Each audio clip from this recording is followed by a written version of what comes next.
Hello, dear listener. Please subscribe to our channel. Enjoy watching. In the restaurant, the song For You was playing softly, and Rachel and I were leisurely moving to the simple beat, enjoying a pleasant evening. We were invited there by our friends who decided to throw a 70s-style party in honor of their anniversary. There weren't many guests, mostly close friends and family. Josh and Linda were celebrating 10 years of their life together, and they had come up with this style of celebration. Many, especially their parents and older folks, even enjoyed the idea, as it allowed them to briefly reminisce about their youthful years. For us, it was just a diverse evening with its own quirks and charms. After the dance, we returned to our table, and one of the guests decided to stand out and propose a toast to the event's main characters. While he was giving his speech, we pretended to listen attentively, though, in reality, we were more focused on the snacks, decorations, and the overall atmosphere. Then the music started again, but hardly anyone was dancing. It seemed like the guests had decided to replenish their internal energy supplies and stayed at their tables to drink and snack. I decided to step outside to have a smoke and maybe eavesdrop on what others were talking about. Almost everyone here knew each other, and those who also went outside quickly found common ground and chatted about various topics. I, for the time being, stayed on the sidelines and simply observed. The fresh air was invigorating, and I actually enjoyed being alone for a while. However, my solitary moment didn't last long. In just a few minutes, a tall man with long sideburns and a thin mustache approached me. "Good evening," he greeted. "Hello," I replied, and I noticed how he carefully assessed me, or more precisely, my appearance, even though I looked quite ordinary for a party. "Oh, I see you don't know me," he continued. "Not many people here do. I recently moved to the city, and I'm Josh's nephew, Anthony Gross."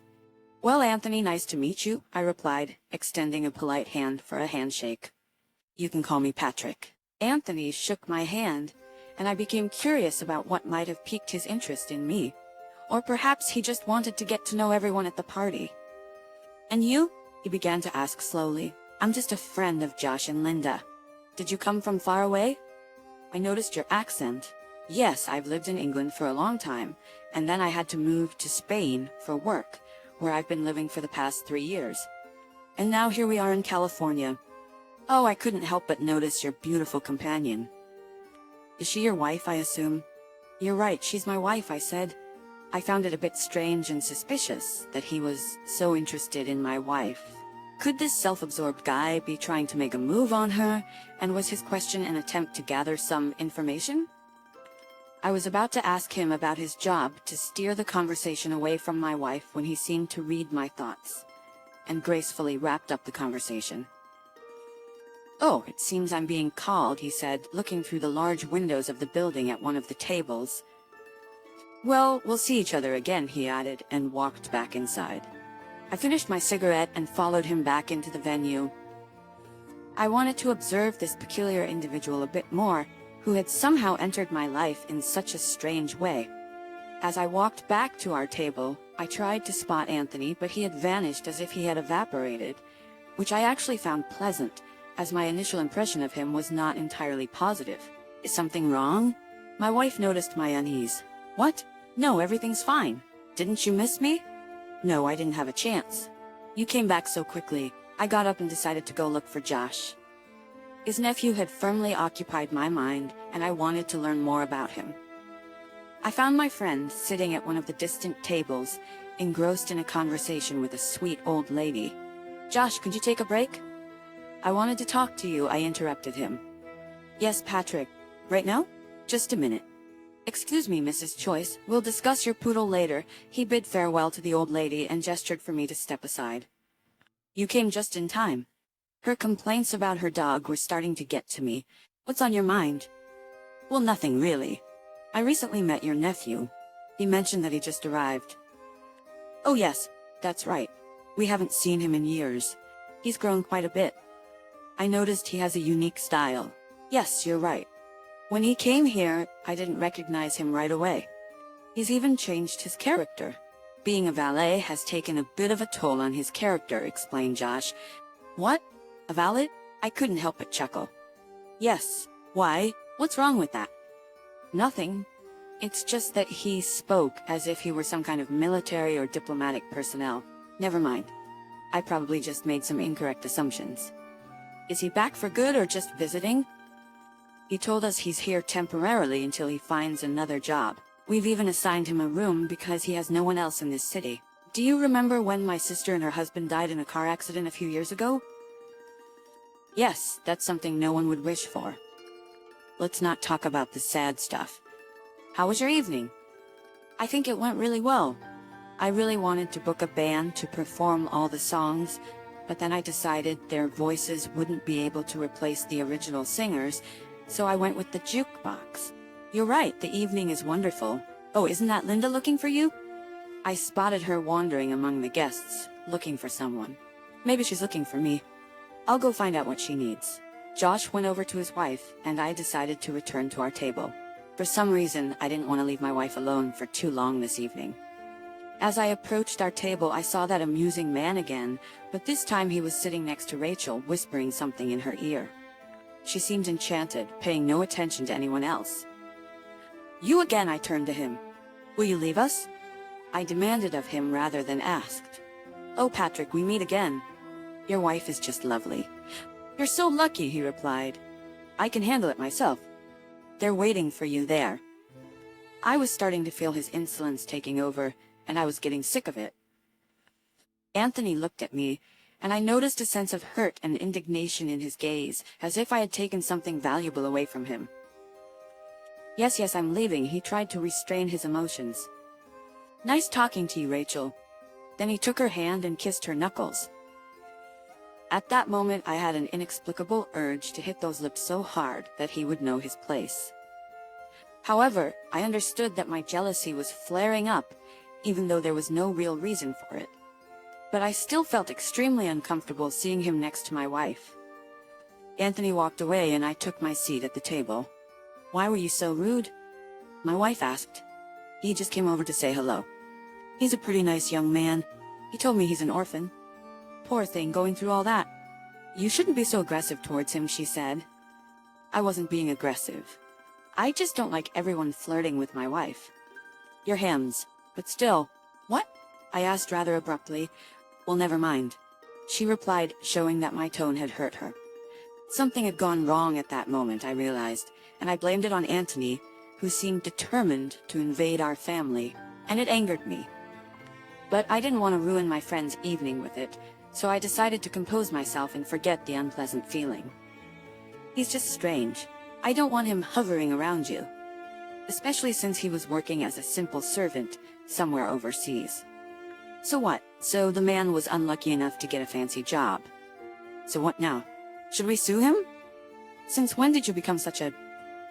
Like what? Well, like this. Why are you even picking on him? I myself didn't know why this man had bothered me, but something about him definitely didn't sit right with me. I apologized to my wife for my absurd behavior since I wanted to enjoy the evening without arguments, which had become more frequent between us recently. We continued to have fun, socializing with other guests, and Anthony no longer bothered us. I had completely lost sight of him, but that even made me happy. When I returned home, Rachel and I got into an unpleasant conversation. She reminded me of my tactless behavior towards Anthony.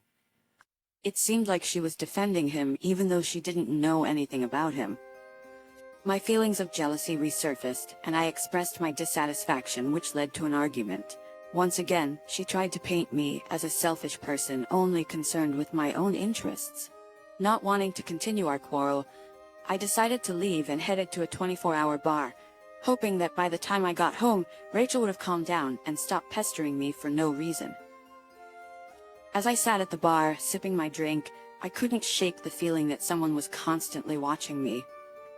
I turned around a few times, but didn't see anyone who could be spying on me. All the people present were busy with their own activities, emptying their glasses and shot glasses.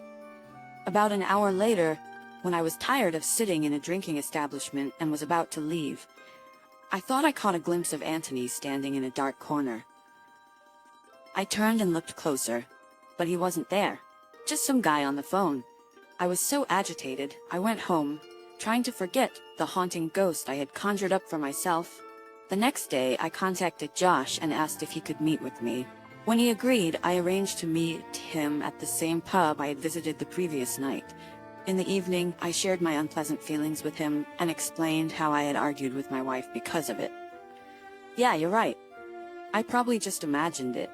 Jealousy, alcohol, and everything mixed together took their toll. I just can't shake the feeling that someone has entered Rachel's life. Someone other than me. And I don't know what to do about it, I confessed. Relax, my friend. You're just tired. When was the last time you had a vacation? And your wife is just stunning. That's why you're jealous of everyone who pays attention to her.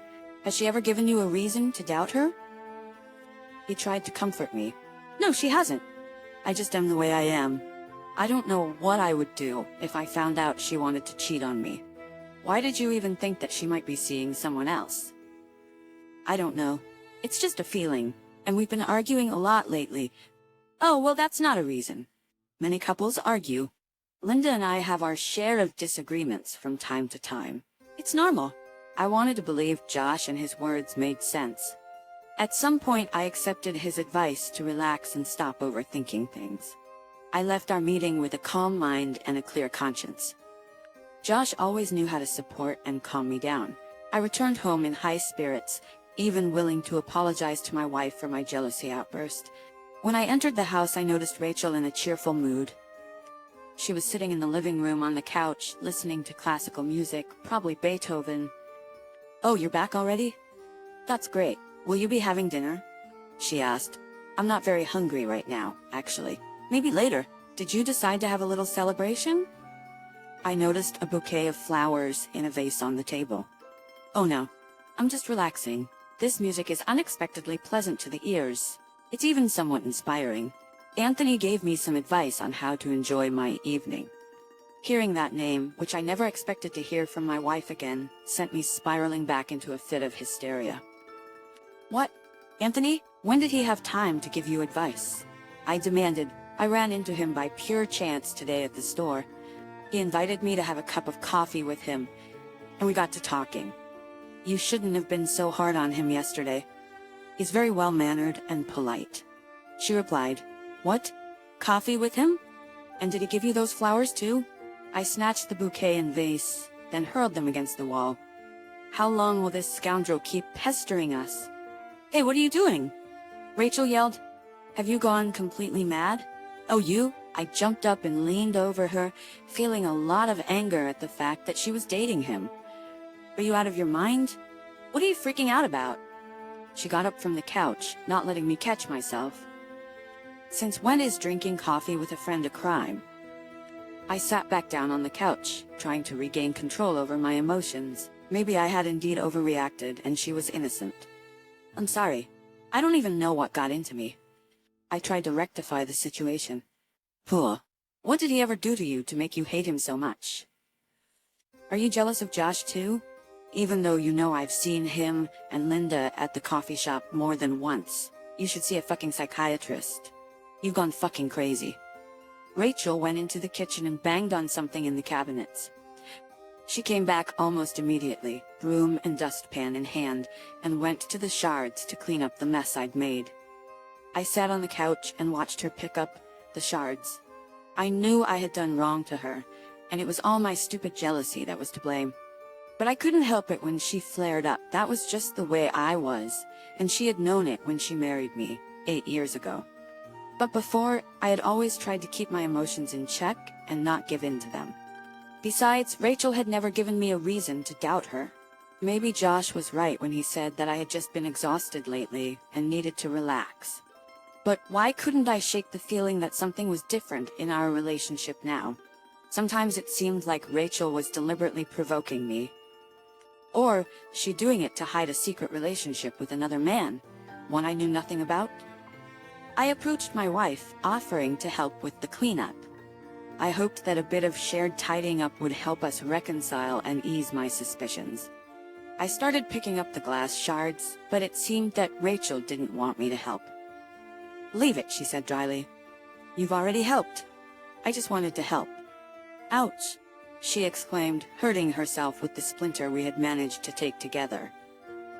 She looked at the thin puncture on her fingertip from which blood oozed, and then she took her finger in her mouth like a child, and looked at me reproachfully. "Did you hurt yourself?" "Let me see," I said worriedly. "Leave me alone," she snorted, and leaving everything behind, she got up and headed into the kitchen to the sink to wash the wound. Then I went to the cabinet for a band-aid. "Hey, come on. I'm concerned." I caught up with her in the kitchen as she was rummaging through the first aid kit. "Why are you acting this way? Just tell me, is there someone else in your life?" "What?" She paused, momentarily distracted from her task. "What nonsense are you spewing? Rachel, I just want to know. You've been acting different lately. Always going somewhere, often in a bad mood." "Me in a bad mood? Have a look at yourself. You're jealous of me every chance you get. You've gone crazy. What made you even think that?" I sat down on a stool facing her. "Just tell me." I stared at her as if trying to penetrate her with my gaze. "No, there's no one else in my life. Satisfied now? You're just paranoid. Sometimes I regret marrying you." Rachel's response did calm me down, although her last remark was hurtful. Why did she say that? I hadn't done anything wrong. I just loved her deeply and didn't want to share her with anyone else. I walked over to her and took the band-aid from her hand, indicating my willingness to help. Rachel didn't resist, and I applied the adhesive strip to her finger. During this time, we both remained silent. She then quietly returned to finish cleaning the living room. I sat in the kitchen for a while, reminiscing about those early days when Rachel and I had just started dating. Everything had been incredible back then, and our feelings for each other seemed unshakable. Even the first few years of our marriage were blissful, untainted by any issues. I tried to imagine in my mind the moment when our relationship wasn't as strong as it used to be. Yet, I couldn't pinpoint what might have affected her feelings towards me. Rachel returned to the kitchen with the cleaning supplies, and after tossing out the trash, spoke to me in her previous calm tone. "How long are you going to sit here?" "You said you didn't want to eat," she asked. "Am I in your way?" "Quiet." "No, just asking. I'm going to relax." "When you've had enough sitting, join me," she replied and left. I stayed there for a while thinking about it. And without coming to any conclusion, I went to rest too. I wanted to believe what she said, what she told me. I still loved her no matter what. It was relatively quiet as I continued to go to work, and Rachel focused on her painting. She had a talent for drawing pictures and portraits, and had recently been creating illustrations for children's books. She even landed a job at a publication which she loved because it was flexible and paid well. Then Josh called and asked if they could come over for the weekend. I was always happy to see him and Linda at our house, but I had forgotten that his nephew was still visiting. On the day of their visit, they decided to bring him along. "I hope you don't mind. We brought our relative," Josh told me as he walked through the door. At first, I wanted to object, remembering my unfavorable impression of Anthony after our initial encounter. However, I hoped Josh had talked to him about certain boundaries regarding my wife, and that Anthony wouldn't act as if he was courting Rachel. "Of course, come in. We can't just leave him outside," I quipped. "You haven't visited us in a while." "I see you've repainted the living room," Josh observed as he looked around. "Oh no, Rachel decided to change the interior a bit. I just forgot to mention it," I replied. "She's been working on it for the past couple of weeks. Yeah, it looks nice. Really cozy," Linda added as she entered the room. "And where's Rachel? I don't see her." "She went to the store," I said. "I told her you were coming, so she decided to get a cake and some wine." "That's commendable," Josh said. "Then we'll wait for her. Anthony, please come in." "Don't be shy." I watched as this man strolled leisurely through my house, looking at everything around him like a museum exhibit. Without his tuxedo, in a simple jacket and pants, he looked like an ordinary guy who had come to the city from the country for the first time. And I even vaguely believed that he had been to other countries where the houses and interiors were much different from mine. In my opinion, a man with his history should have behaved somewhat differently. "Would you like something to drink for now?" I asked Josh and Linda. "I have lemonade, cola, and beer." Lemonade would be great, right, Josh? Linda commanded. Josh nodded in agreement. And your nephew, is he gonna do anything? I noticed he's been very quiet today, I asked Josh. Hey Anthony, what do you want? Coke or lemonade? Josh shouted to him. Doesn't matter, I like both. I surveyed the surroundings as I walked slowly toward the kitchen, still glancing at Anthony. It was as if I was trying to see something in him, even though I didn't know what it was yet. When I got the drinks, I set the tray on the table and wanted to sit down in my favorite chair. But as soon as I thought of doing that, Anthony immediately sat down in my chair. Anthony, that's my chair. Please move to the other one, I said in a quite insolent tone, like a landlord. At first, Anthony didn't seem to understand what was expected of him, and looked at us as if he were mentally asking Josh what to do. Anthony, if you'd be so kind, please move over, Josh told him. I'm sorry, Patrick. He didn't know, he later explained to me. I understand, I said, looking at the little rascal, trying to maintain composure because his childlike innocence was starting to bother me for some reason. Rachel was running late, but Josh and Linda kept me entertained. Josh told jokes that made Anthony laugh uncontrollably, and he shared some stories and news he had learned in the last few days. Linda watched over Anthony more closely. Sometimes it seemed to me like she cared for him as if he were her son, although it was none of my business. But on that day, I sensed that something had changed since the last time I saw them, and they both seemed like they were hiding something. About an hour later, my wife arrived. She greeted everyone quickly and went straight to the kitchen with a bag. I went to her to help and share my new impressions. So, you're coming up with something again? She objected. Oh, what a fantasizer you are. You should only write books. What's so strange about him? I'd be curious in someone else's house, too. It's perfectly normal, I said, repeating the words that seemed to haunt me lately. Lately, I've been hearing these words quite frequently, as if everyone is trying to convince me that it's the case.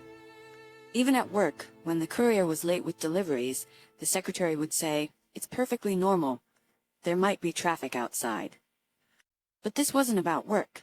It was about how these words seemed to haunt me recently. Rachel, you'll notice it yourself after some time.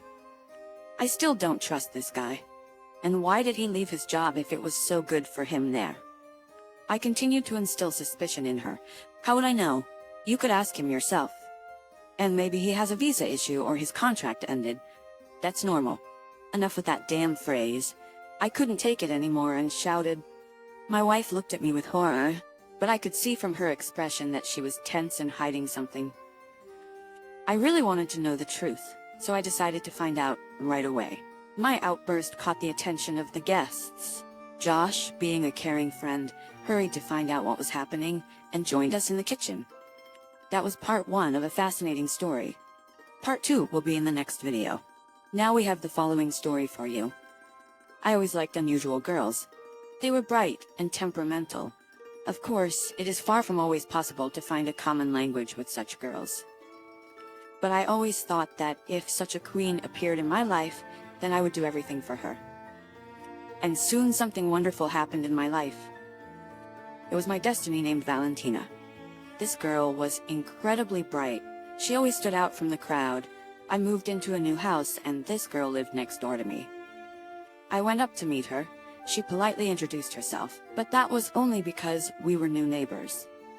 With all her appearance, she hinted that she needed a real man who could provide for her. I tried for a long time to win her over. Flowers, gifts, an infinite number of signs of attention allowed us to start dating.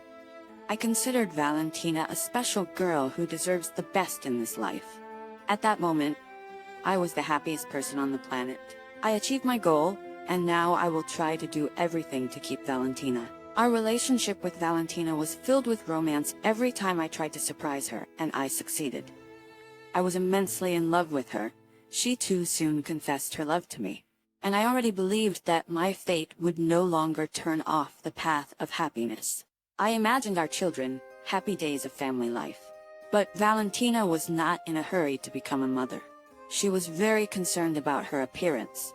Yes, and she increasingly began to tease me about my low earnings. She said, "You really can't provide for me, and you still want children." These words hurt me very much.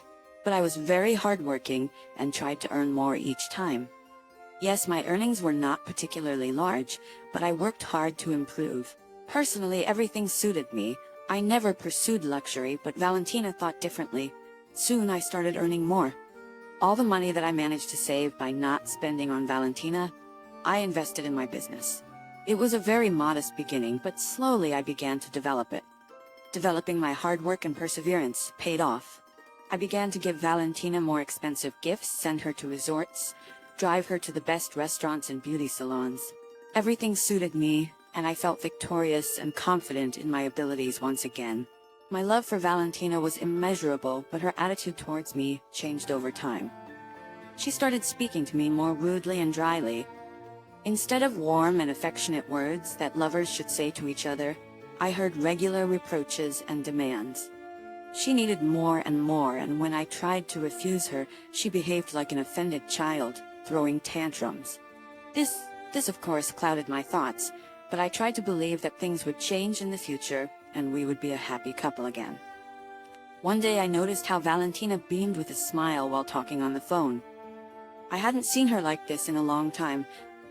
I asked her who had called her and why she was so happy. Valentina turned around and her face immediately changed. She said it was her friend. I thought all her girlfriends were hypocritical creatures, and she had never been so happy with any of them. Valentina smiled at me so much when I gave her something incredibly expensive. All these thoughts began to unsettle me. I tried several times to ask Valentina if she wanted to tell me anything, but she flirtatiously waved it off and swore her love for me.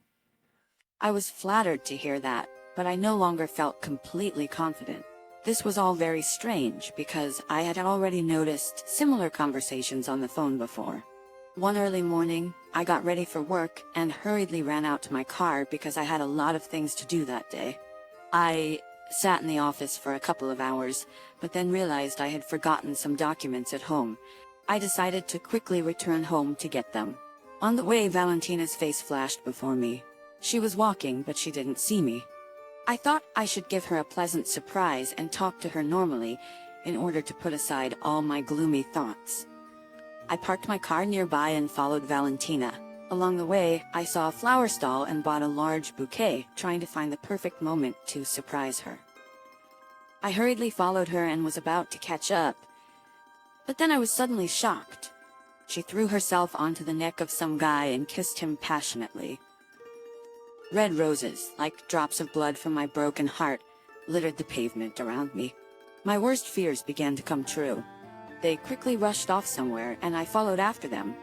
They eventually arrived at a private sector and went inside, approached a very small house that looked more like a clumsy cottage, and went inside. I hurriedly ran to this house and was about to enter, but I heard strange conversations outside the door. I crept up to the window and began to eavesdrop on them.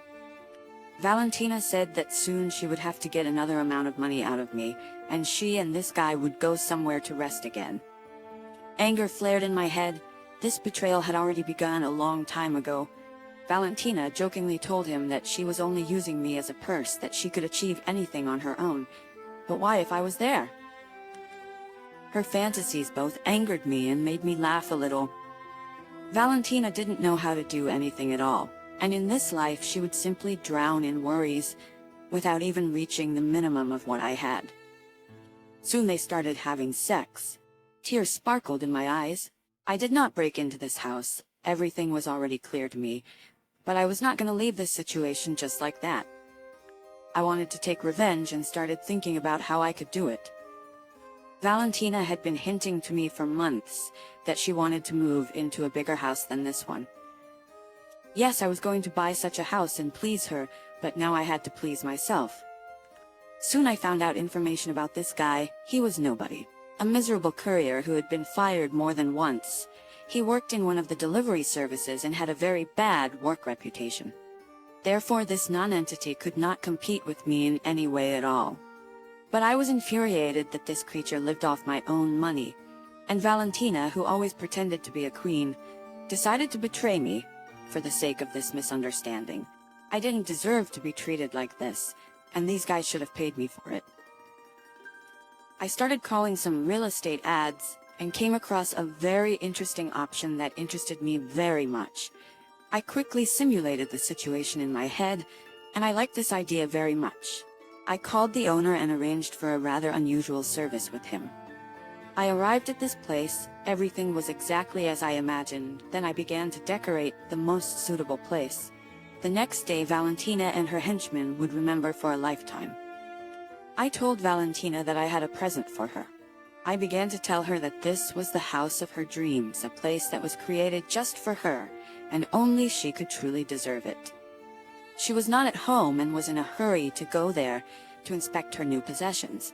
We drove for a very long time on a winding road. She kept asking me where we were going.